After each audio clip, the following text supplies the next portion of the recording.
예. 강의라기 하긴 좀 부끄럽고 간단하게 환율하고 오늘 외환시장에 대해서 설명드릴 외환시장팀 전재환 과장입니다.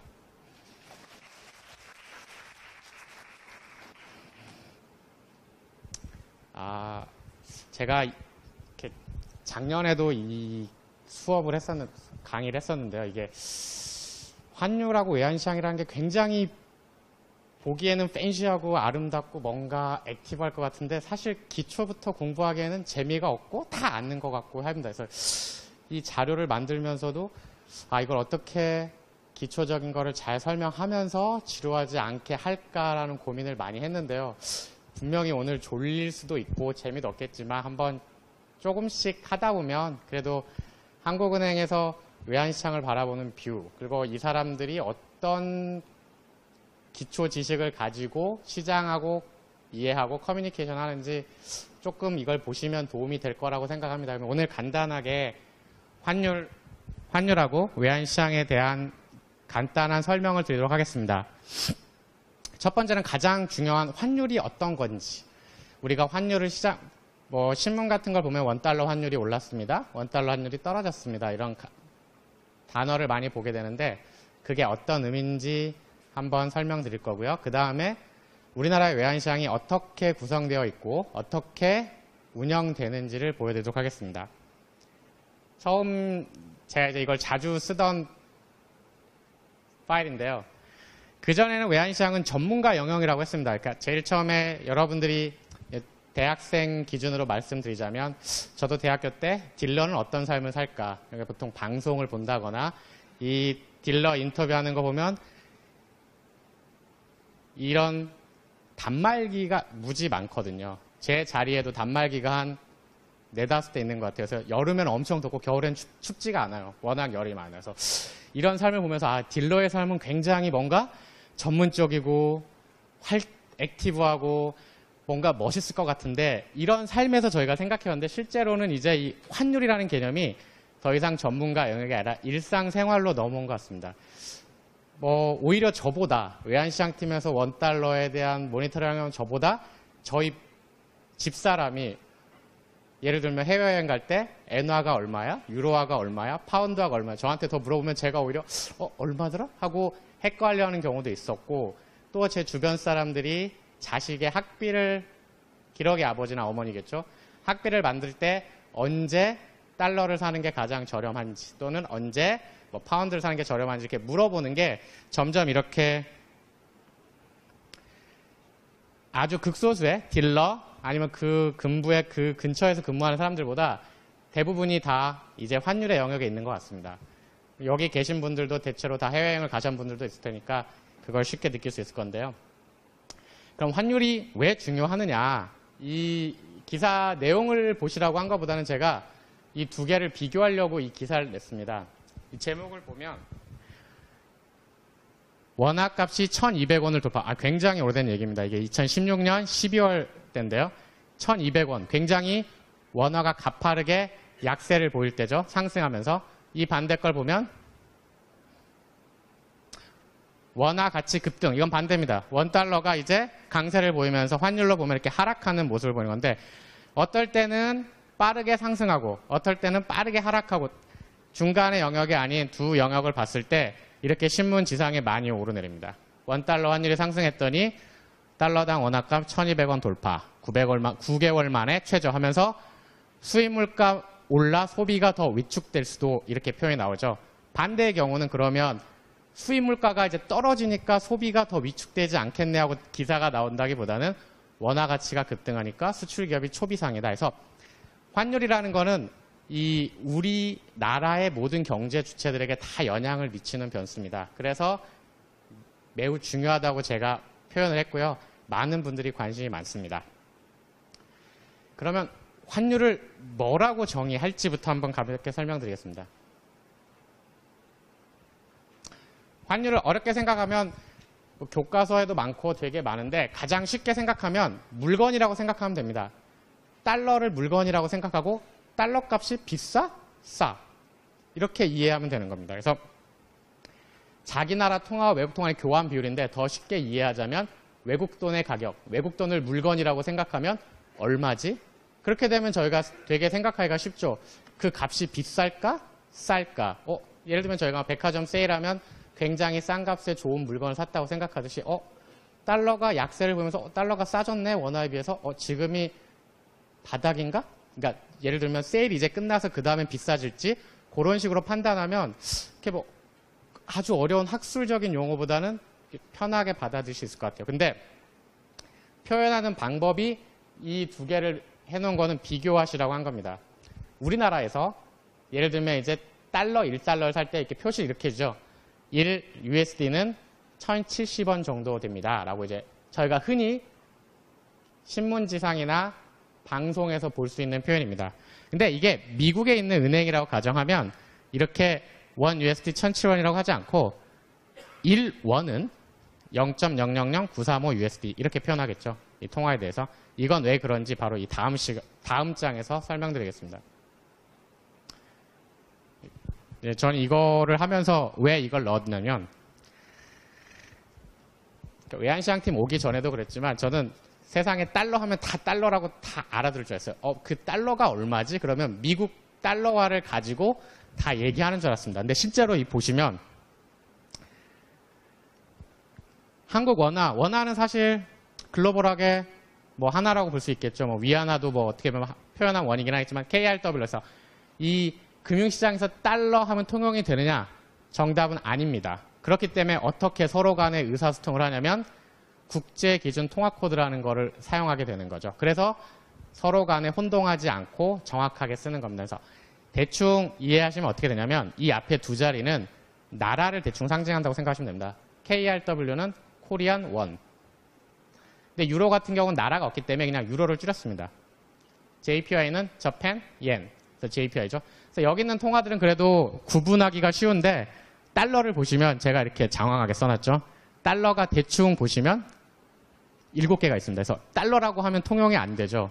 정확하게 외환시장에서 얘기할 때는 USD라고 해서 US 달러, 미국 달러, CAD, 캐나다 달러, AUD, 호주 달러, NGD 하면 뉴질랜드 달러, SGD는 싱가포르 달러, HKD는 홍콩 달러, TW는 타이완 달러 해서 이렇게 달러만 그냥 쉽게 우리가 주변에 있는 것만 해서 7개 정도 됩니다.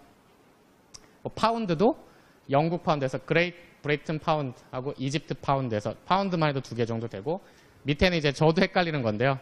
그쪽 북유럽에 있는 국가들인 스웨덴의 크로나, 노르웨이 크로네, 덴마크의 크로네에서 이 통화가 헷갈리지 않으려면 이렇게 국제 기준 통화 코드를 쓴다는 거고 가끔씩 볼 때 USD 얼마, CAD 얼마 이런 거 할 때 헷갈리지 마시라고 좀 써놨습니다. 재밌는 거는 실제 거래할 때 USD 이렇게 하지 않아요. 그냥 달러 이렇게 하는데 달러가 아닌 통화에 그러니까 달러인데 미국 달러가 아닌 통화를 저희가 어떻게 가끔 얘기하냐면 애칭이라고 하는데요. 캐나다 달러는 룬이라고 합니다. 그냥 별명이죠.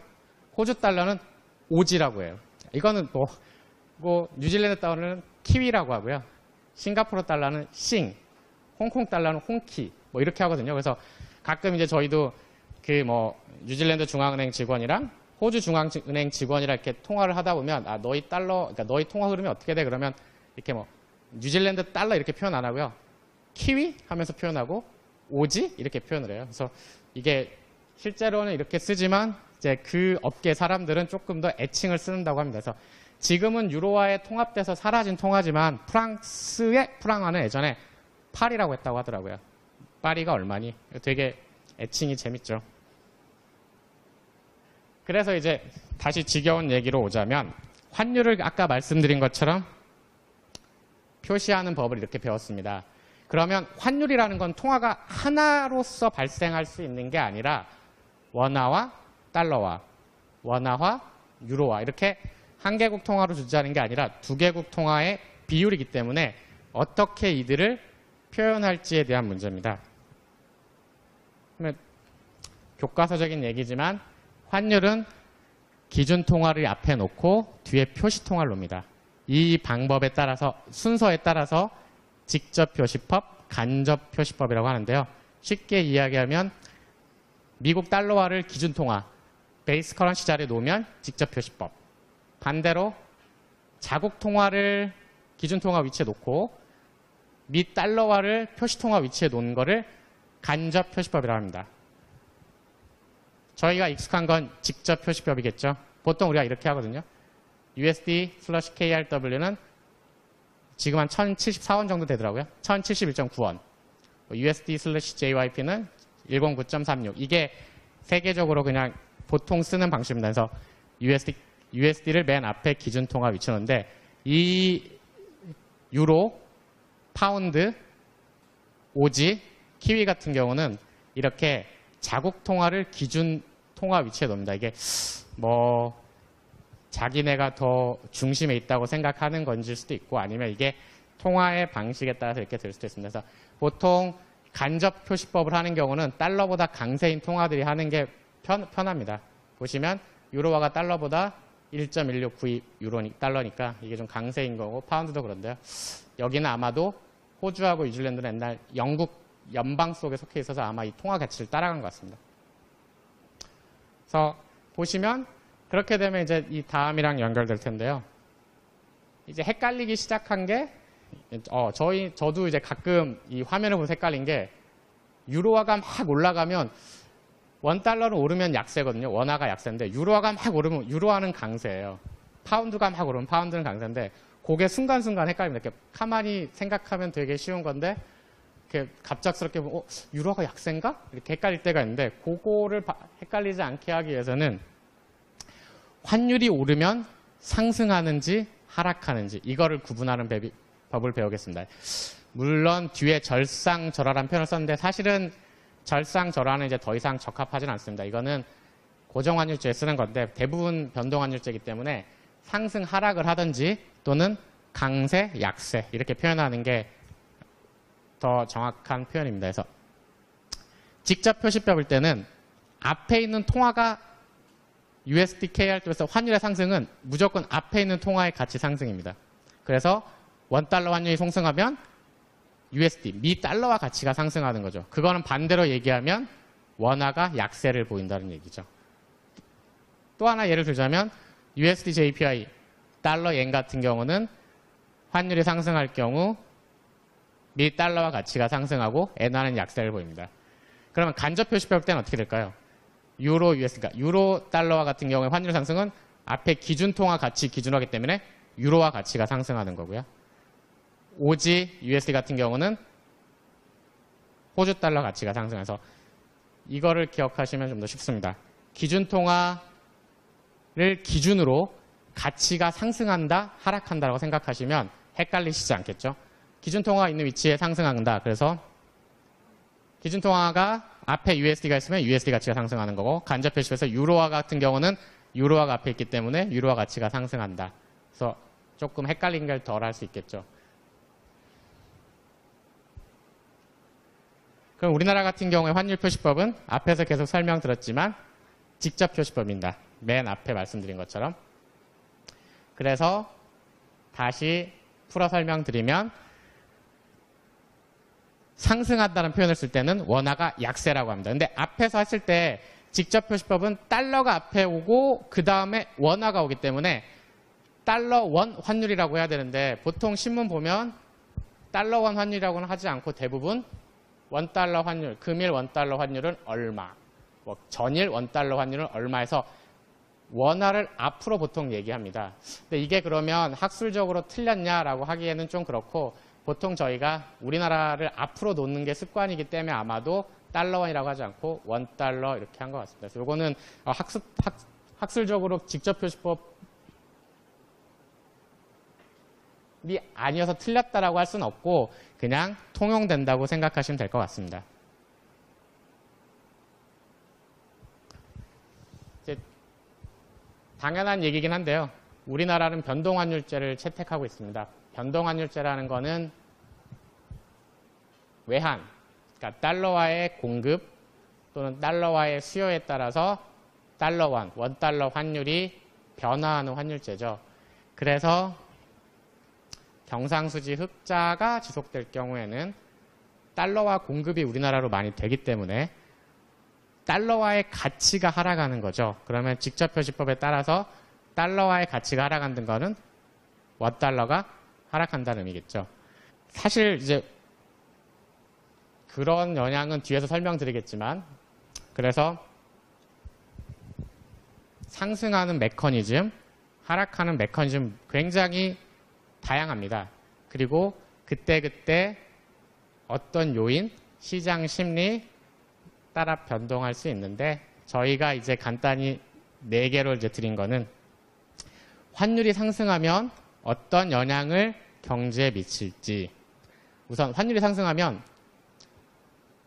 USD 가치가 상승하고 원화가 약세를 보이기 때문에 상대적으로 수출 가격이 하락합니다. 그래서 수출이 증가하고 수입이 감소해서 경상수지 개선 효과를 보게 됩니다.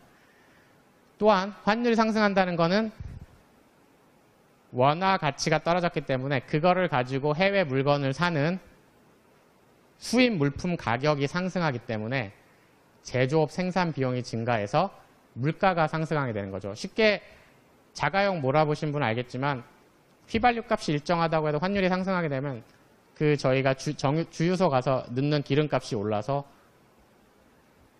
물가가 상승하게 되는 거죠.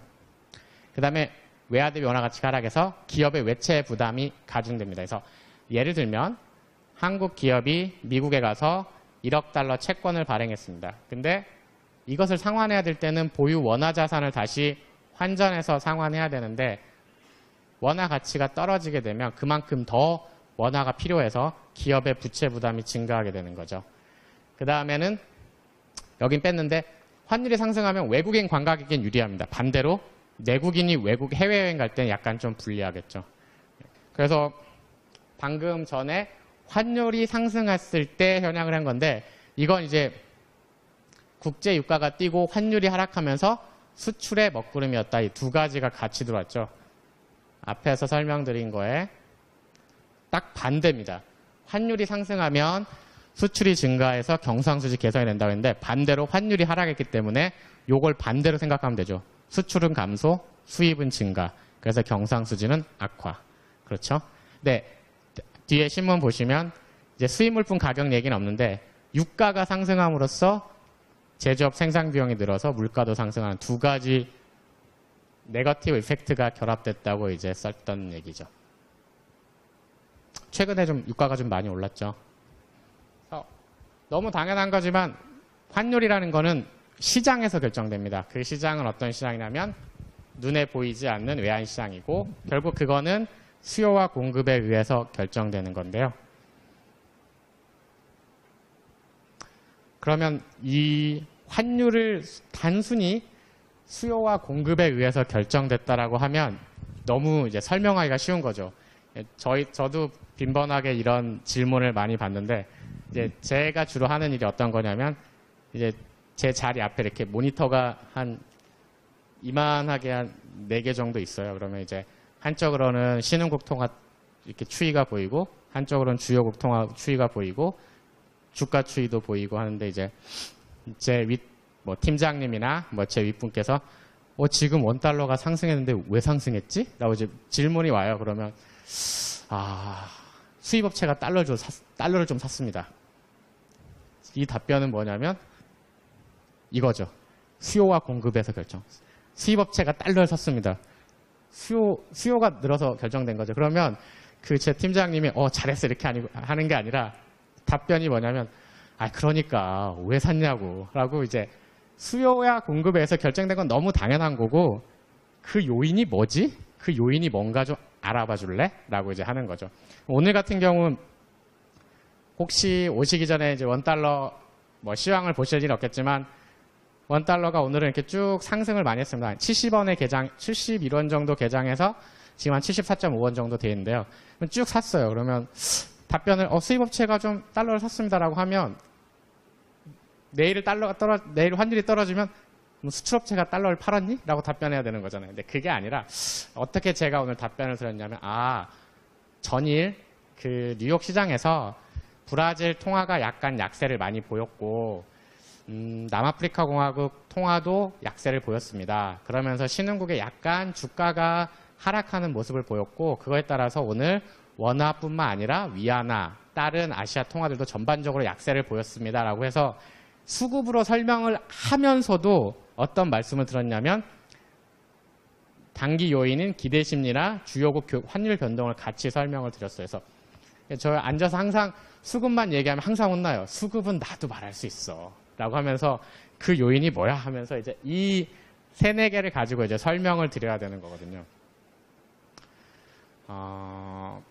그렇죠. 참고로 지금은 약간 둔화됐지만 올 초 한 2월, 3월 같은 경우에 이제 미국의 주식 시장이 막 흔들리면서 ETF 관련된 것들, 빅스 지수가 막 흔들리면서 신흥국 통화가 막 약세를 보였거든요. 그때는 이제 수급으로 설명하면 안 되고 이제 이런 요인들을 가지고 해야 되는 거죠.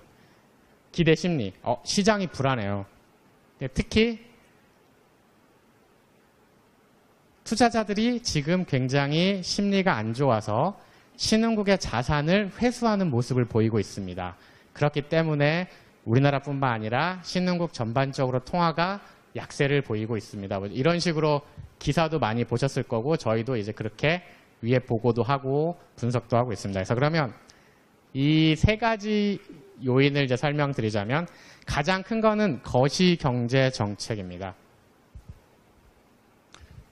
저희가 이제 신문지상도 많이 보시겠지만 지금은 그래도 이 정도의 이 사람들이 받아들이는 건 덜하지만 한 14년, 15년 초만 돼도 이제 미 연준이 통화 정책을 정상화하겠다 하면서 많은 신문의 헤드라인도 그렇고 방송 뉴스도 그렇고 글로벌 달러화 유동성 축소, 신흥국 자금 썰물처럼 빠져나갈 우려 하면서 굉장히 많은 얘기들이 있었습니다. 그게 뭐에 영향을 줬다고 생각했냐면 여긴 거죠. 주요국의 통화 정책의 차이가 나기 시작했다. 그래서 이때 많은 여러분들이 보게 될 수 있었던 거는 주요국 통화 정책 간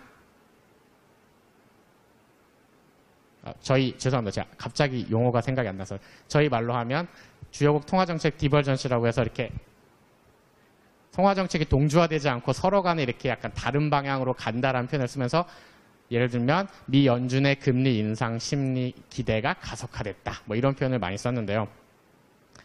이렇게 거시 경제 정책이 가장 큰 영향을 미칩니다. 이거는 대신 어떤 게 있냐면 일희일비하지 않고 한 방향으로 쭉 가게 됩니다. 정책이라는 걸 한번 필 때 하루 다르고 하루 다르진 않고 기본적으로 긴 시계열에서 장기적으로 영향을 줍니다. 그래서 이 거시 경제 정책은 상당히 시기적으로 그렇고 지속적이고 장기적 방향성을 가질 수가 있습니다. 이게 가장 그렇다면 두 번째는 어떤 거냐면 이보다는 시계가 좀 짧을 수 있죠. 하지만 경제 펀더멘털에 많은 영향을 받을 수 있는 겁니다. 경상수지. 경상수지가 흑자인가 적자인가. 저희가 이거를 우리나라는 이제 경상수지 흑자이기 때문에 많이 못 느끼실 텐데 신흥국 통화 가끔 흔들릴 때 보시면 만성 경상수지 적자국으로서 경기 둔화와 예를 들면 정치 불확실성이 가세하면서 그 나라 통화가 굉장히 혼란스럽다, 약세를 보인다, 변동성이 확대됐다 이런 표현을 많이 보셨을 거예요. 이제 지금보다 몇 년 전만 하더라도 뭐 프레질 5부터 해가지고 신흥국에 대한 얘기를 할 때 이 얘기를 많이 했습니다. 또 하나는 생산성, 물가 수준 변동 이거를 가지고 환율의 영향을 중기적으로 줬다라는 표현을 하는 거고요. 제가 아까 예를 드렸던 오늘 당장 환율이 한 3, 4원 상승을 했는데 이 요인은 뭐냐라고 했을 때는 사실 이 두 번째는 어떻게 보면 저희 근간을 이루거나 약간 기조적인 효과를 주는 거고 오늘 당장의 변화에 이루어졌다는 것은 약간 단기적 요인일 수가 있습니다. 저희가 기분이 아침엔 좋았다가 점심때는 기분이 안 좋을 수 있듯이 약간 단기적인 요인을 설명하는 건데요. 그건 어떤 거냐면 기대 심리, 아까 말씀드렸던 전일 브라질 통화의 약세 그리고 남아프리카 통화가 약간 불안한 모습을 보이면서 신흥국 통화의 약세 심리를 이끌었습니다. 처럼 뭔가 구체화 뭐 경제 지표의 수치가 확실하게 나왔을 수도 있지만 그거에 따라서 시장의 반응 그 다음에 주요 교역국 환율 변동 예를 들면 아까 제가 설명드린 것처럼 우리 통화뿐만 아니라 위안화도 약세를 보였고 여타 아시아 통화도 약세를 보였습니다 할 때 우리나라뿐만 아니라 다른 통화에 대한 환율 변동 그 다음 또 뉴스가 있습니다. 예를 들면 지금 좀 자주 발생할 수 있는데요. 예를 들면 어떤 트위터에 굉장히 좋은 소식을 할 때도 있고 반대로 굉장히 나쁜 소식을 할 수도 있고 또는 기사에 어떤 기업이 뭐 부동을 왔다 또는 어떤 기업이 신제품을 개발했다 이런 거 하면서 이 기대를 바꿔주는 뉴스가 생길 수가 있겠죠. 또 하나는 이제 은행의 외환 포지션 변동이라고 해서 이건 약간 기술적이고 약간 그 은행 딜러들에 국한된 얘기입니다. 이거는 그렇고 그 다음에는 이 기대 심리랑 같이 연결되는 건데 위험 선호 심리가 높아졌다거나 반대로 시장의 심리가 악화되면서 위험 회피 심리가 강화됐을 때 그래서 이렇게 세 가지 요인이 서로 맞물리면서 환율 변동을 주는 거고요. 주로 이제 매일매일 환율 변동은 이 단기 요인을 많이 설명하는 거고 지난 몇 년간을 설명할 때는 이 거시경제 정책을 많이 설명하게 됩니다. 저희가 보시면 2014, 15, 16년도에 미국 달러가 많이 강세를 보였어요.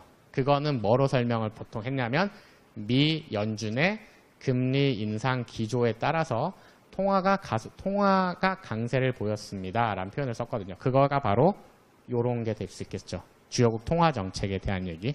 또 최근에 많이 나왔던 것은 미 연준은 금리를 올리는데 한국 같은 경우 동결할 경우에 통화 정책의 차이로 인한 내외 금리 차가 환율에 주는 영향 뭐 이런 얘기를 기사에서 보신 적 있을 텐데요. 이제 그거 같은 경우는 주요국 통화 정책과 우리나라 통화 정책의 차이에 대한 얘기가 될 수 있을 것 같습니다. 되게 재미없는데 되게 진지하게 들으신 거 감사합니다. 그래서 다음 장을 넘기면 그래서 아까 앞에서 장황하게 설명드린 거를 하나하나 한번 써봤습니다.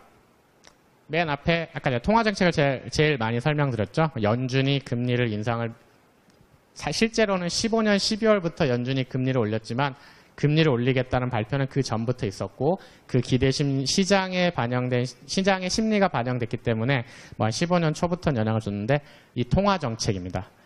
통화 정책 예를 든 건 금리 인상을 했을 때는 자본이 유입되고 이건 환율을 하락시킨다라고 표현하는데 이제 어떻게 되는 거냐면 예를 들면 중앙은행이 금리를 인상시킨다거나 또는 시중의 금리가 상승하면 외국인이 이 나라에 돈을 빌려주면 예를 들면 일본에 투자하게 되면 0%를 받는 건데 미국에 투자하면 2%를 받는다. 그럼 환 리스크가 없다고 가정하면 일본 채권을 사는 것보다는 미국 채권을 사는 게 이익이겠죠. 그렇게 되면 돈이 일본에서 미국으로 넘어가게 됩니다. 그렇게 되면 미국의 달러가 계속 좀 얘가 잘못됐나요? 미국이라고 가정하지 않고 한국이라고 했습니다. 한국으로 달러화가 들어오겠죠. 그렇게 되면 한국의 달러화가 공급이 많아지기 때문에 그 얘기는 아까 공급이 많아지면 그 통화 가치가 떨어지기 때문에 원화가 강세를 보이겠죠. 그래서 환율이 하락한다고 표현을 썼습니다. 또 하나는 이거는 약간 뭐 미치는 영향에 따라 다를 수 있는데 재정 지출을 늘렸다고 가정하면 이제 경기가 GDP가 저희 뭐 ISLN 곡선에 따라서 정부 지출을 늘리면 GDP가 증가하게 되고 GDP가 증가하게 되면 경기가 좋아지니까 이 나라의 펀더멘털이 좋아진다거나 뭔가 수익이 좋아질 수 있다라고 생각해서 자본이 들어올 수 있겠죠. 그러면서 환율이 하락하게 되고 그 다음에 이제 거시 건전성 정책인데요. 예를 들면 금융안정정책이라고 이제 할 텐데 거시 건전성 정책을 강화하게 되면 그 나라의 금융시장 또는 금융 전반적인 부분이 안정화된다고 기대할 수 있을 것 같습니다. 아무래도 뭔가 시장을 안정시키기 위한 노력을 한다는 것은 시장이 변동성에 노출될 확률이 줄겠죠.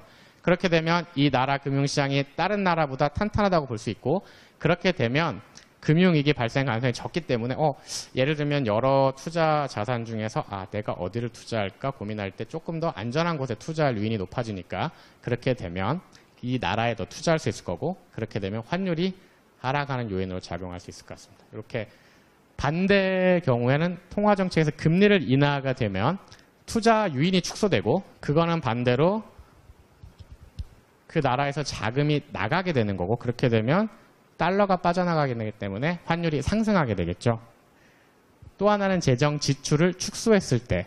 이건 뭐 이견도 있을 수 있습니다. 그냥 다만 여기선 GDP 성장 측면으로 봤을 때 GDP가 약간 축소되거나 경제 성장률이 둔화된다고 가정했을 때 그렇게 되면 여기 투자할 유인이 적어지기 때문에 여기에 자금이 나가면서 환율이 상승할 수 있겠죠. 이거는 이 반대 방향으로 생각하시면 될 것 같습니다. 네, 아까 설명드렸던 거가 이제 최근에 신문에 나왔던 달러 강세가 신흥국 자본 유출 비상해서 이건 최근에 나온 건데요. 4월 달에 신흥국 아르헨티나, 터키 이렇게 신흥국의 금융시장이 약간 변동성이 확대됐다 하면서 나온 기사인데요. 미 국채 금리가 3%대, 지금은 다시 2.94 정도 됐습니다. 이게 약간 다시 하락하긴 했는데 3%대로 안착하면서 달러 인덱스가 0.5% 올랐다. 그러면서 터키 통화가 약세가 우려돼서 금리를 인상한다. 이렇게 표현했습니다. 그래서 이게 어떤 의미냐면 아까 전에 통화정책에서 금리가 인상되거나 금리를 인상시키거나 또는 금리가 상승하면 이 투자 수익을 유지하기 위해서 자본이 유입돼서 환율이 하락했다. 그러니까 그 나라 통화가 강세를 보였다고 하는 건데요. 마찬가지로 미 국채 금리가 3%가 되면서 미국의 채권의 수익률이 더 높아진 거죠. 다른 나라보다. 그래서 미국으로 돈이 몰린 거예요. 그랬더니 뭐가 됐냐면 달러 인덱스가 0.5% 올랐다. 이게 이제 저희가 달러화가 강세를 보였다라고 했을 때 달러화 강세는 굉장히 애매모호한 표현입니다. 원화가 달러에 비해 약세를 보일 수 있죠. 엔화가 달러화에 비해서 약세를 보일 수 있죠. 그리고 유로화가 달러화에 비해서 약세를 보일 수 있습니다. 근데 그러면 달러화가 강세를 보인다는 의미를 설명하려면 모든 통화에 대해서 강세를 보이거나 또는 반대로 모든 통화에 대해서 약세를 보여야 되는데 사실은 그렇게 모든 방향성이 일치할 수가 없잖아요. 그래서 달러화의 경우에는 이 글로벌 통화이기 때문에 이 달러화와 거래되는 다른 통화들, 예를 들면 유로화, 파운드, 위안화, 엔화, 한국 원화부터 쭉 해서 미국과 거래하는 실물 경제로 무역으로 거래하는 통화를 가중평균해서 산출해서 지수를 만들어요. 예를 저희가 소비자 물가지수나 생산자 물가지수처럼 지수를 만들어서 일종의 가상의 환율 개념을 갖고 온 거죠. 그래서 달러 인덱스가 0.5% 올랐다는 거는 이거는 이제 지수기 때문에 강세가 된 거죠. 이 뜻은 뭐냐면 미 국채 금리가 상승하면서 달러 채권에 대한 유인이 높아져서 미 국채에 대한 유인이 높아져서 달러화로 자산이 모이면서 달러화 가치가 올랐습니다라는 표현입니다. 그래서 이 밑에 줄을 보면 터키 통화 약세 우려 금리 인상, 이건 뭐냐면 터키에 있던 돈이 예를 들면 미국으로 이제 자본이 유출이 돼요. 1억 달러, 2억 달러 유출될 땐 괜찮겠지만 만약에 매월 100억 달러 이상씩 유출된다고 가정하면 그 나라의 외환시장이 약간 불안해지겠죠. 그럼 이거를 지킬 수 있는 방법이 중앙은행이 외환시장을 개입할 수 있겠지만 아까 말씀드린 것처럼 요 방법을 쓴 거죠. 금리를 인상해서 자본을 유입시켜서 환율 하락, 그 나라의 통화의 가치를 지켰던 거죠. 그래서 터키는 리라화의 약세를 방어하기 위해서 금리를 인상을 시켜서 그 나라의 통화의 약세를 방어했던 겁니다. 그리고 어제도 터키는 125bp의 금리를 인상했습니다. 그래서 터키, 아까 신흥국 통화가 약세를 보였다고 했는데 터키의 리라화는 약간 강세를 보였습니다. 125bp가 쉽게 얘기하면 1.25% 정도 됩니다. 굉장히 많이 올린 거죠. 하루에 125bp를 올린 거니까요. 그래서 16.5%의 기준금리가 17.75% 정도 됐습니다. 예. 다 아시는 건데 제가 다시 이렇게 재미없는 얘기 하는 것 같아서 죄송하기도 하지만 저도 이게 학생 때는 되게 아는 얘기를 교수님이 또 하는 게 굉장히 지겼었어요. 근데 이 자리에 앉아보니까 왜 반복을 해야 되는지가 필요하냐면 아까 말씀드린 것처럼 어느 순간에 되면 조금만 생각하면 환율의 움직임이 막 이해가 되는데 저희 같은 경우는 순간적으로 이렇게 판단을 막 해야 되면 이게 머릿속에 어떻게 하면 군대 저희 갔다 오면 이렇게 탁 찌르면 군번 튀어나오듯이 이렇게 머릿속에 이렇게 딱 박혀 있어야 이게 머리가 막 돌아가더라고요. 그래서 다 아는 내용인 것 같아서 재미가 없지만 계속해서 읽고 반복하여 습득하여야 제대로 된다라고 다시 지루한 얘기를 하게 됐습니다. 자, 이제 중기 요인을 설명드리겠습니다. 물가 수준이 가장 중요할 수 있고 생산성도 중요할 수 있고 국제 수지가 중요할 수도 있겠죠. 사실은 뭐 국제 수지도 많이 보지만 저희는 경상 수지 얘기를 좀 많이 보게 됩니다. 첫 번째 물가를 설명드리자면 이건 뒤에 실질 실현이랑 연결된 건데 생산성을 말씀드리겠습니다.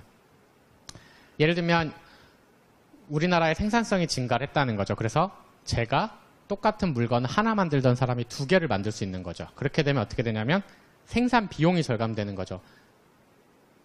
그쵸? 하나를 만들던 걸 두 개를 만들었으니까요.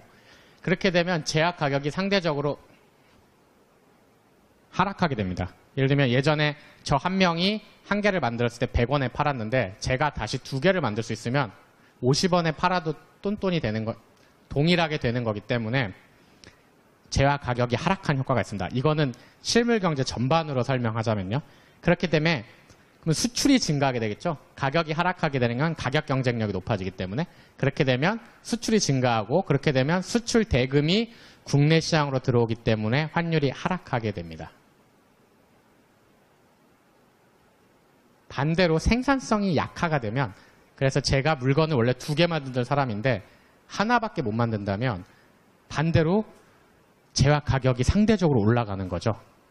그렇게 되면서 수출이 감소하게 되는 거고 이거는 환율을 수출이 감소하게 되면 공급하던 달러가 들어오지 않기 때문에 환율을 상승하는 효과를 가져오게 됩니다. 또 하나는 이제 국제수지 또는 경상수지라고 하면 더 이해가 쉽겠죠.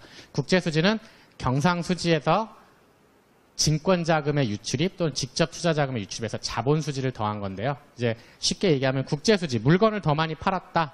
그렇게 되면 물건을 판 대금이 들어오기 때문에 그에 대해서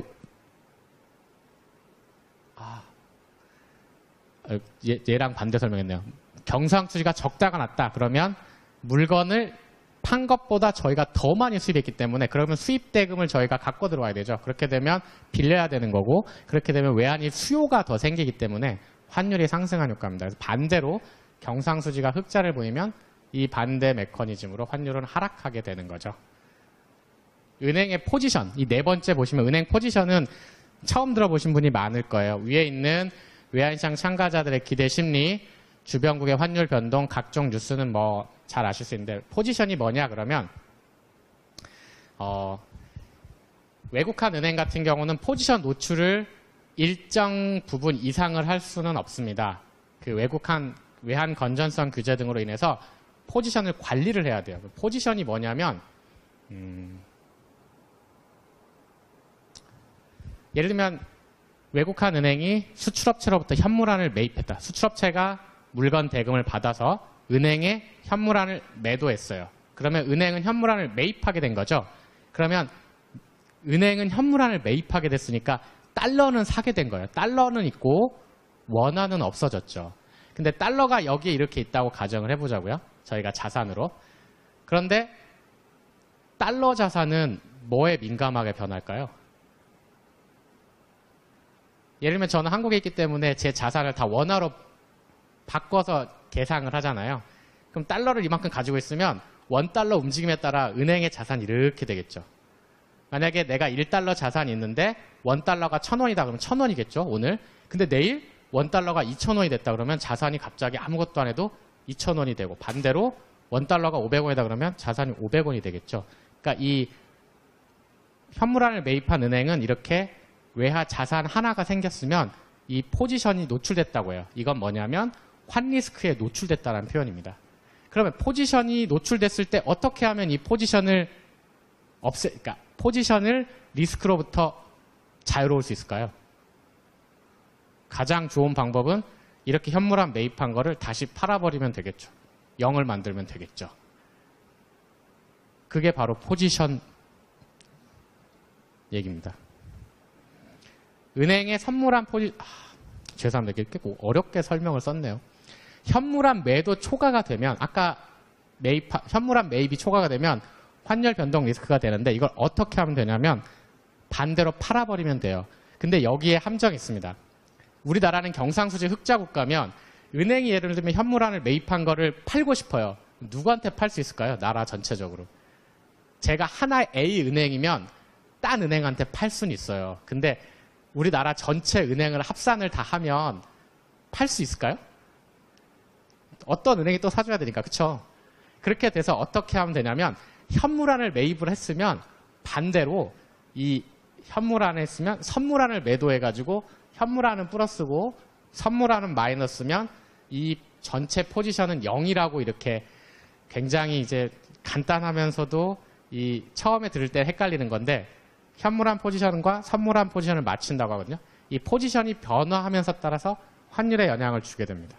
이건 뒤에 외환시장에서 설명을 다시 드리겠습니다.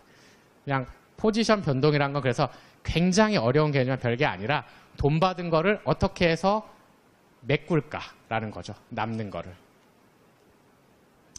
환율에 영향을 주는 거는 거시경제, 중장기 요인, 단기 요인이 있다고 했는데 경상수지가 만약에 계속해서 플러스가 되고 하면 많이 보신 기사가 있을 겁니다. 우리나라는 경상수지 흑자가 지속되고 뭐 경제 생산성이 높아지는 양호한 경제 펀더멘탈로 인해서 그 환율이 하향 안정화되었다 이런 표현을 보셨을 겁니다. 그 가운데 뭐가 있었냐면 경제 펀더멘탈이 좋아지면서 우리나라에 대한 대외 투자자들의 시각도 개선되면서 그 투자 자금이 유입돼서 환율이 하향 안정화되었다라는 말도 들어갈 수 있을 텐데요. 그거를 지금 이 그림에서 설명드렸습니다. 상당히 경상수지가 많이 개선됐죠. 그러면서 이 보시면 여기가 이제 IMF 때고요. 이때가 이제 글로벌 금융위 때인데 저희 국가 신용 등급이 계속 좋아졌던 거죠. 펀더멘탈 개선과 함께. 그렇게 되면 아무래도 투자할 때 예전에는 투자하지 않던 투자자들도 투자 등급이 개선되면서 나 이제 한국에 투자할 수 있어 하면서 투자를 할 수 있는 거고요. 저 입장 받고 생각하면 저희가 보유 자산을 가지고 주식을 투자한다거나 또는 채권을 투자할 때 아무래도 약간 부실 위험이 있는 회사의 주식을 사거나 채권을 살 땐 망설여지듯이 글로벌 투자자들도 마찬가지입니다. 그러면 뭐를 가지고 이들이 쉽게 판단할 수 있냐? 그러면 신용등급 같은 거를 가지고 판단하는 거죠. 근데 이때 개선이 되면서 우리나라의 환율 하향 안정화 역할을 하게 된 거죠. 이건 또 아까 설명드렸던 미 연준의 통화 정상화 해서 요게 이제 DXY라는 게 별건 아니고요. 그냥 그 미 달러화를 유로와 엔화, 파운드와 스위스 프랑, 캐나다 달러 이렇게 주요국 통화와의 지수로 산출한 지수인데요. 쉽게 말하면 달러와의 값입니다. 연준이 정책금리를 내렸다가 이제 올리는 요 시기를 보시면 달러화가 하다가 강세를 보이게 되죠. 이렇게 하면서 달러화 가치가 올라갔다는 거죠. 반대로 이렇게 되면 원화가 강세를 보이기는 약간 힘들 수 있겠죠. 그래서 이 당시에 많은 기사들이 어떻게 됐냐면 미 금리 올해 몇 번 올릴까? 3번, 4번. 이 2007년 3월 기사니까 한 요 정도겠네요. 이제 갓 2번 올리고 시작됐던. 이제 그러면서 달러와 강세에 영향을 줬죠. 그렇게 되면 신흥국 환율은 아무래도 강세를 보이기가 힘들겠죠. 왜냐? 통화라는 건 서로 상대적인 건데 달러화가 강세를 보인다는 건 신흥국 통화가 약세를 보인다는 개념이 되겠죠. 그래서 경상수지와 환율을 보시면 이게 꼭 일치할 수는 없겠지만 보시면 이렇게 경상수지가 쭉 계속해서 좋아지면 원달러화도 하향 안정화됩니다. 물론 이때 글로벌 시장 자체도 안정화되어 있고 투자 심리가 개선된 효과도 있었겠지만 예.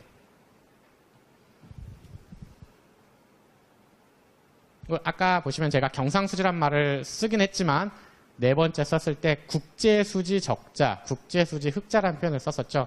국제수지는 경상수지에 외국인 증권자금, 내국인 증권 유출 같은 거를 다 가감해서 더하는 건데 외국인 주식 순매수를 하게 됐을 때 또는 외국 채권을 순투자했을 때 보시면 유출되고 있죠. 이게 꼭 일치하진 않습니다. 근데 그때 시점이 있는데 이제 이게 자금이 유출되는 시기였거든요.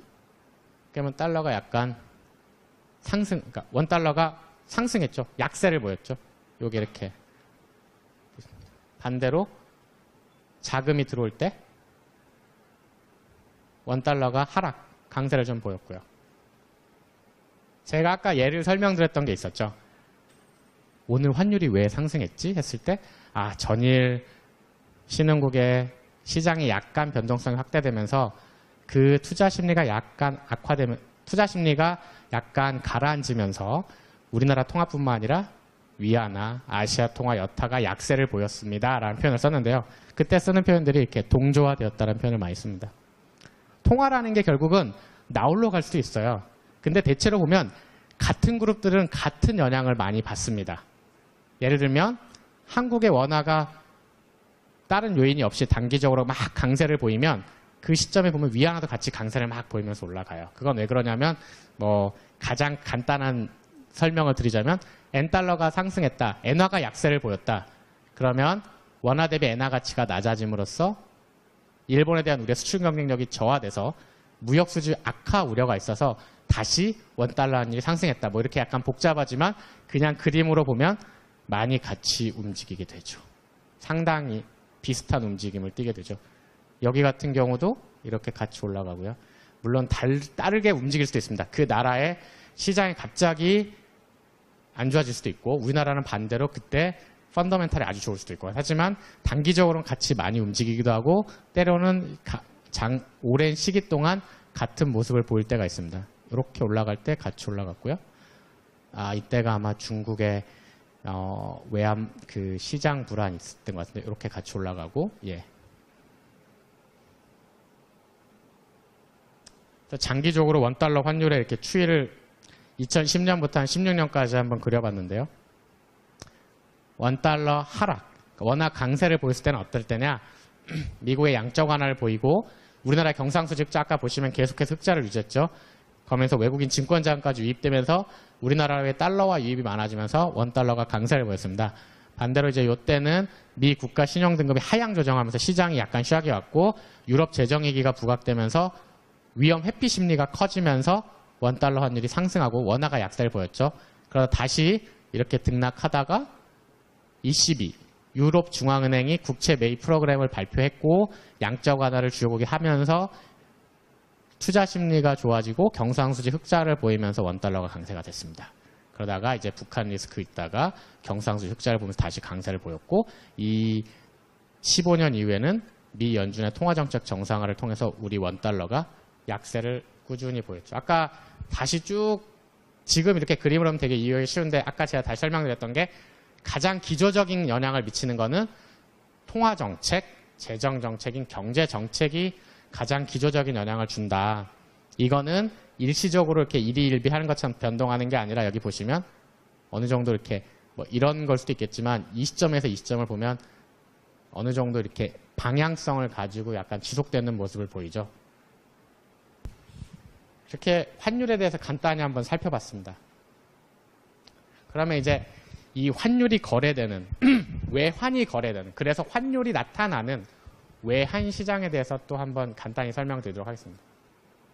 외환 시장이라는 거는 실제 시장, 우리 이마트나 또는 롯데마트, 여러 마트 또는 이렇게 전통 시장 같이 구체화된 시장은 아니고요. 그냥 거래되는 무형의 산물이라고 볼 수 있습니다.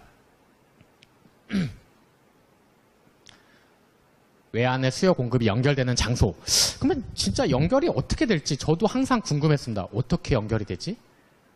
이게 사람은 봐야 안다고 막상 이제 저도 이 자리에 와서 보니까 연결을 뭐로 하느냐 했더니 대부분 은행 간 시장 사람들끼리 서로 간의 거래, 아까 말한 포지션 변동을 주고받으면서 환율이 결정됩니다. 그래서 가장 좋은 건 뭐냐면 외환시장은 수요와 공급이 연결되는데 그 역할, 의의가 뭐냐? 그러면 여기 밑줄 그은 것처럼 외환, 우리나라로 외환이 들어오는 공급되는 것과 외환이 필요한 사람들이 여기서 만나서 청산이 됩니다. 그러면 이 청산 역할을 누가 해줄까요? 시장이 한다고 하는데 시장을 그러면 구성하는 존재가 뭔지 한번 보겠습니다. 우리나라 외환 시장이라고 하는 거는 어떻게 보면 이 전부를 말할 수도 있지만요.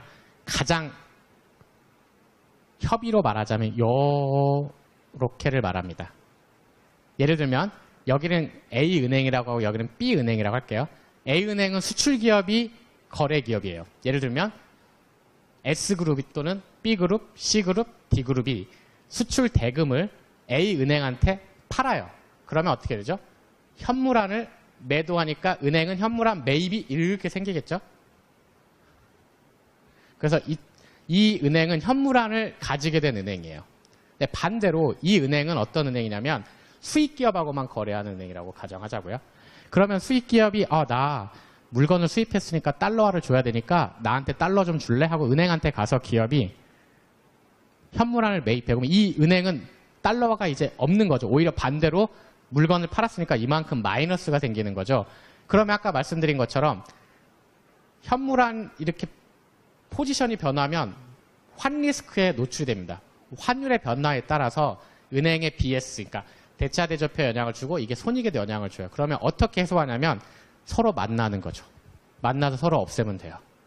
이게 바로 시장입니다. 그러면 단둘이 만날 수 있을까요?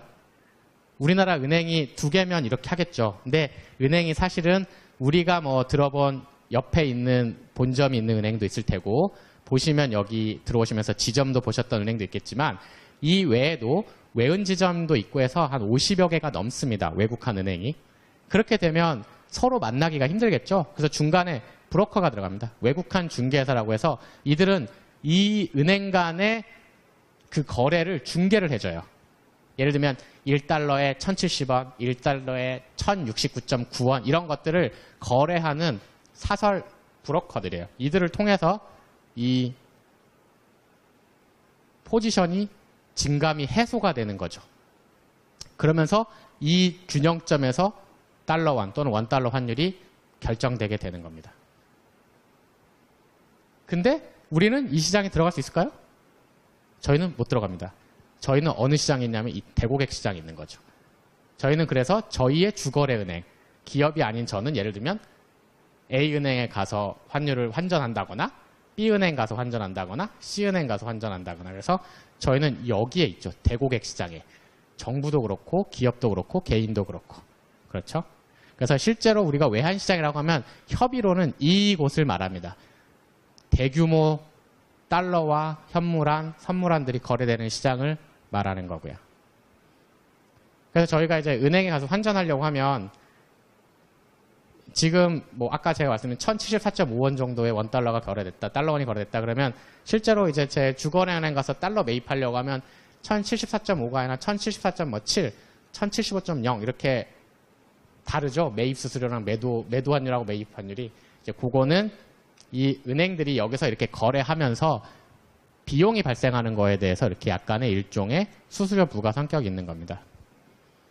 여기는 그래서 은행 간 시장이고 이게 외환 시장이라고 말씀드렸고 그러면 이제 설명을 안 되는데 현물환 말하고 제가 아까 계속 말씀드렸고 어떤 말씀을 아까 드렸었냐면 우리나라에서 현물환이 이렇게 다 쌓여 있는데 이걸 어떻게 그러면 포지션을 하나의 은행은 포지션을 이렇게 해서 없앨 수 있지만 나라 전체로는 이렇게 쌓여 있는 거를 없앨 수 있겠느냐라고 한 거죠. 그래서 이거에 어떤 시장이 있냐면 저희가 지금 설명한 현물환 시장입니다. 환율이 하락했다, 상승했다. 근데 또 다른 시장이 뭐가 있냐면 굉장히 큰 시장인 선물환 시장이 있어요. 현물환은 기술적 의미, 그러니까 정확한 표현으로는 오늘 만약에 제가 현물환을 거래했으면 실제 결제는 오늘로부터 이 영업일에 결제하는 겁니다. 그러니까 오늘 만약에 제가 여러분들이 저에게 1달러를 팔았으면 실제 현물을 언제 주고받냐면 화요일 날 주고받는 거를 현물환이라고 합니다. 그러면 선물환은 뭐라고 하냐면 이 영업일 이후, 그러니까 T+3, 오늘 거래했으면 목요일, 다음 주 금요일, 그 다음 주 월요일 이런 식으로 해서 실제로 현물환과 선물환의 큰 차이는 결제일이 언제냐라고 이제 할 수 있는 거죠. 그래서 여기가 이제 외환 시장이라고 하고요. 그래서 환율이 매개가 됩니다. 얼마에 달러를 사고 팔래. 근데 이제 밑에 보시면 외환 수합, 통화 수합이라고 해서 이건 약간 전문가 영역이라기보다는 약간의 금리 개념이 들어가는 건데요. 여기는 이제 실제 어떤 거냐면 제가 어떤 물건을 샀어요. 그래서 이제 100달러를 지급해야 돼요. 근데 100달러를 지급하는 것도 방법이겠는데 제가 2달 뒤에 100달러를 누구로부터 받을 수 있어요. 그러면 시장에 가서 제가 100달러를 사서 이 물건값 100달러를 준 다음에 2달 뒤에 100달러를 받는 방법이 있고, 반대로 그냥 딴 사람한테 100달러 2달만 빌려가지고 이 물건값을 주고 2달 뒤에 받은 돈을 다시 갚을 수도 있겠죠. 이 차이점이 뭘까요? 똑같습니다. 이게 현금 흐름은 거의 비슷한데 차이점은 뭘까요? 첫 번째, 제가 시장 가서 100달러를 사서 줘버리면 제가 환리스크에 노출돼요. 아까 제가 말했죠. 100달러 샀으면 저한테 딱 100달러가 생겼다고요. 그렇기 때문에 그날 환율에 따라 제 기분이 왔다 갔다 할 수 있죠. 이게 말이 100달러는 10만 7천 원이니까 별거 아니겠지만 이게 100달러가 아니라 1억 달러, 10억 달러라고 해보죠. 10억 달러만 1조 원 정도 되는데 거기에 만약에 변동이 이렇게 된다고 하면 굉장히 간이 조마조마하겠죠. 그러면 실제 환을 사는 것보다 2달 뒤에 내가 돈을 받을 게 있으면 빌리는 게 더 낫지 않을까? 이자 주고 환 리스크에 노출되지 않고 라고 생각해서 발견된 시장이 바로 이 시장입니다. 외환 수합, 통화 수합. 빌리는 거예요. 그래서 이거는 실제로 외환을 매매하는 게 아니라 대체하는 겁니다. 빌리는 겁니다.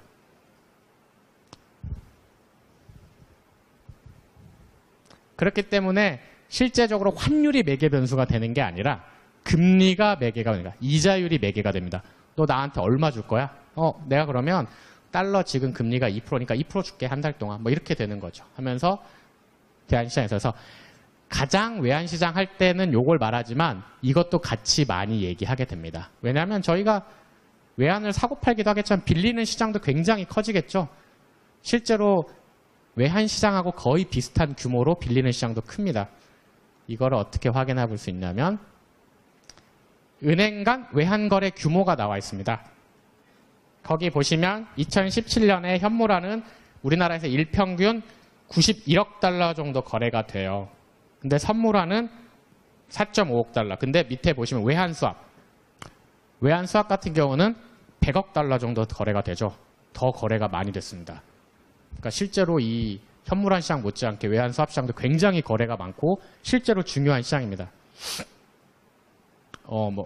보신 분도 있고 안 보신 분들도 있지만 작년부터 이제 계속 기사화됐던 것 중에 하나가 보험사에 해외 투자를 하면서 환해지 수요가 많아서 우리나라 수합시장에 수급 불균형이 심화됐다 막 이런 얘기가 굉장히 난해하게 나오거든요.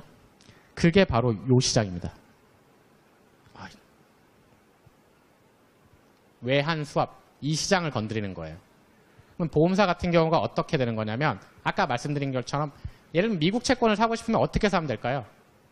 달러화를 사서 미국채를 사면 되겠죠. 근데 문제가 뭐냐면 이렇게 되면 달러화의 변동에 따라서 보험사가 가진 채권의 자산의 가치가 계속 왔다 갔다 하는 거죠. 근데 보험사 같은 경우는 환해지 비율 준수를 해야 보험사의 요구자본 비율 같은 것들을 덜 쌓을 수 있기 때문에 외환을 매매하는 게 아니라 아예 빌려버리는 거죠. 나 해외 채권 살 건데 잠깐만 달러 좀 빌려줄래 하면서 계속 빌리는 거죠.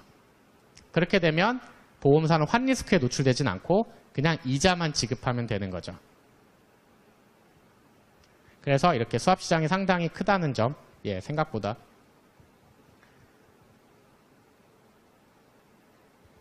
여기까지는 그냥 원달러 환율이 시장이 우리나라 아까 말씀드린 외환시장이 있는데 그 시장은 아침 9시부터 오후 3시 반까지 거래가 된다. 그리고 오후 3시 반이 지나면 거래가 우리나라에서 되지는 않는다라는 말씀 드린 겁니다. 그러면 실제로 우리나라에서 장이 마감하면 더 이상 거래가 안 될까요?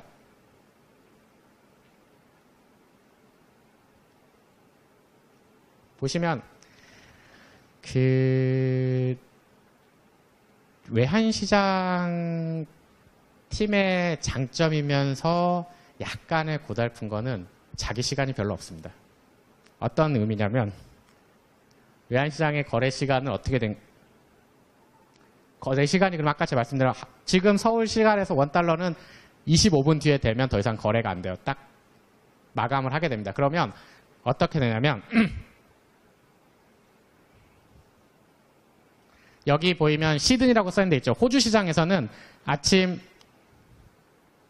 7시부터 거래가 돼서 우리나라 시장이 9시부터 열려요. 그럼 우리나라 시장이 딱 마감을 하면 거의 도쿄 시간이랑 우리가 거의 같이 끝나거든요. 어떻게 되냐면 그 다음에 싱가포르 시장이 중간에 걸쳤다가 그 다음에 런던 시장으로 넘어가요. 런던 시장에서 다시 달러도 거래되고 유로도 거래되고 파운드도 거래되고 엔화도 거래돼요. 그러면서 런던 시장이 끝날 때쯤 되면 어떤 시장이 열리냐면 뉴욕 시장이 열려요. 그래서 뉴욕 시장이 막 거래가 되고 뉴욕 시장이 아침 우리나라 새벽 한 6시 정도 되면 이제 얼추 거래가 끝나면 어떤 시장이 열리냐면 다시 호주 시장이 열려요. 그래서 24시간이 돕니다. 24시간인데 365일은 아닙니다. 주말은 쉬기 때문에. 그래서 어떤 일이 있냐면 가끔 새벽에 출근해야 되거나 뭐 3시에 출근할 때도 있고 아니면 퇴근을 아주 늦게 할 때도 있고 해서 굉장히 액티브하고 재미난 일도 많지만 몸이 약간 힘들 때도 있고 해서 외환시장 딜러들이 그러니까 약간 했던 거는 굉장히 시간이 전 세계로 걸쳐서 돌아갑니다. 그래서 아까 말씀드린 퀴즈처럼 서울시장이 3시 반에 마감을 해서 더 이상 거래가 안 되느냐? 그렇지는 않습니다. $1의 거래는 안 되겠지만 그 재정 환율 또는 NDF 거래가 계속되면서 결국 그 환율은 계속해서 변화하게 되는 거죠. 이건 아까 설명드렸던 우리가 흔히 $1 환율, 달러 환율 할 때는 은행 간 시장에서 결정되는 환율이라고 말씀드렸고요. 우리는 어떤 환율을 보게 되냐? 은행에 찾아가서 대고객 환율을 보게 됩니다.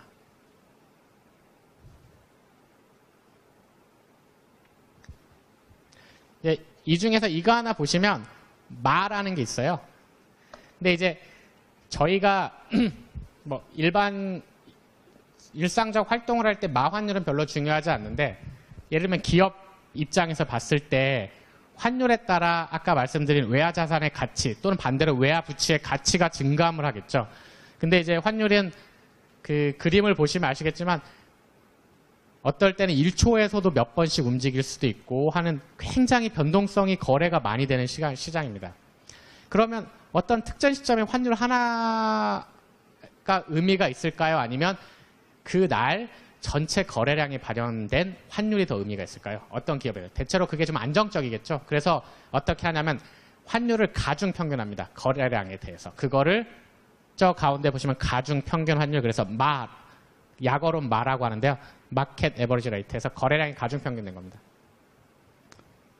이게 약간 아무래도 변동성이 덜하겠죠. 그래서 한국은행 경제통계 홈페이지인 경제통계 시스템에 보시면 환율이 $1 환율이 시가, 고가, 저가, 종가도 있지만 기준 환율, 매매 기준율도 보실 거예요. 그거를 보시는 게 어떻게 보면 이렇게 약간의 환율의 변동성을 더 이렇게 줄이고 실제 흐름을 반영할 수 있겠죠.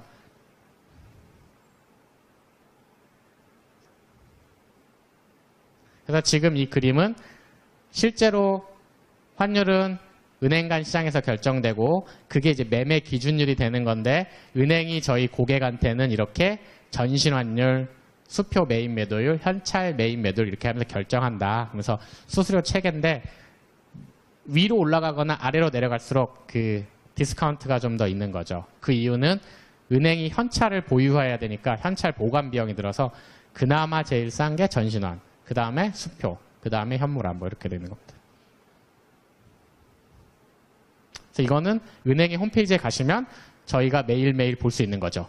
사실 때, 파실 때, 보낼 때, 받을 때. 이거를 보고 뭐 은행을 결정한다거나 뭐 수수료를 아낄 수 있겠죠.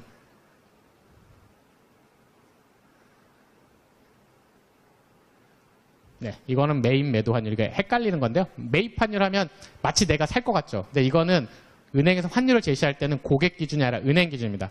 은행이 매입하는 환율. 그러니까 고객은 파는 거죠. 반대로 매도 환율, 그러면 은행이 매도하는 환율, 그래서 고객이 사는 환율. 그래서 그거 헷갈리실 수 있는데 그거는 그냥 이렇게 참고사항으로 넣습니다.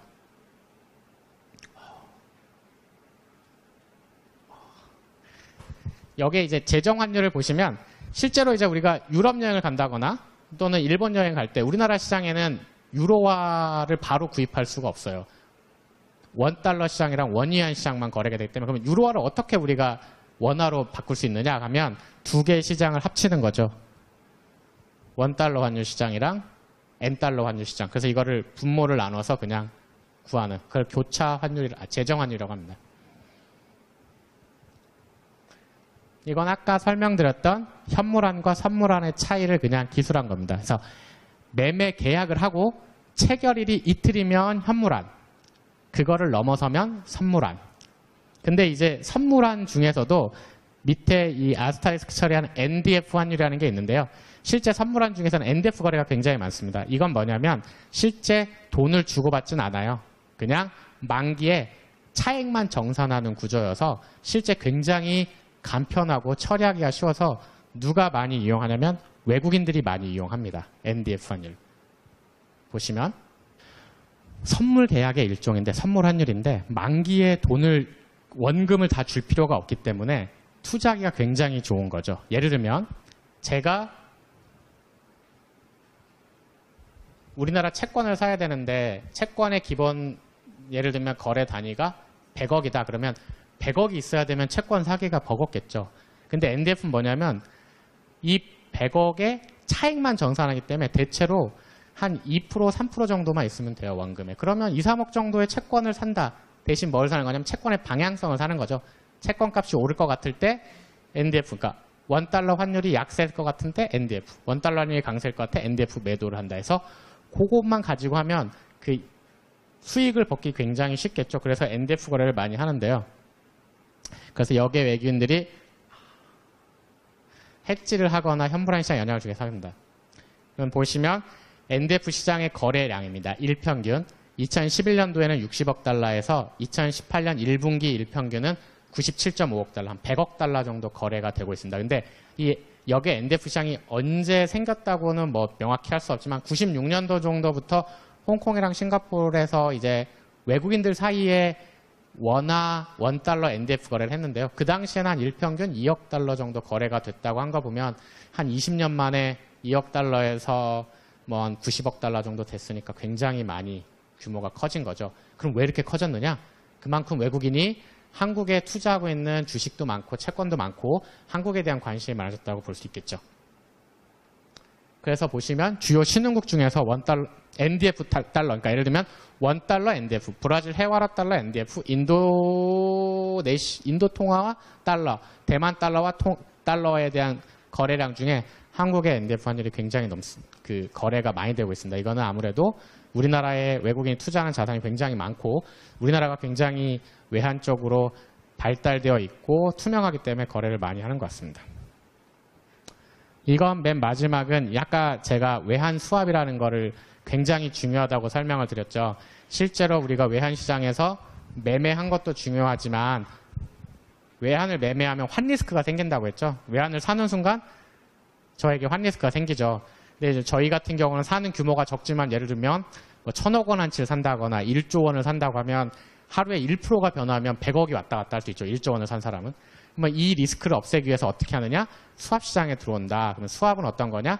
돈을 빌리고 빌려주는 거다. 그러면 매개 변수는 이자다. 그 이자를 우리가 뭐라고 하냐면 어떻게 계산하냐 하는 거는 건데 이 달러와 원화를 만기에 주고받는 거라고 해서 이 사이에 수합 레이트라고 합니다. 그래서 요 거래 구조고요. 그냥 이거는 그냥 외환 수합이 있었지 정도만 알아도 될 것 같고요. 그냥 뭐 금융론, 국제금융에 관심 있는 대학생분이나 이런 분들은 알아놓으면 나중에 은행에서 근무하시거나 또는 관련 종사업을 하면 굉장히 많이 이용하실 수 있을 거라고 생각이 듭니다.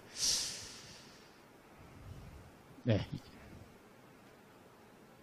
이상으로 장황한 환율과 외환시장 이해에 대한 설명을 마쳤고요. 혹시 질문하실 분 있으면 질문하시면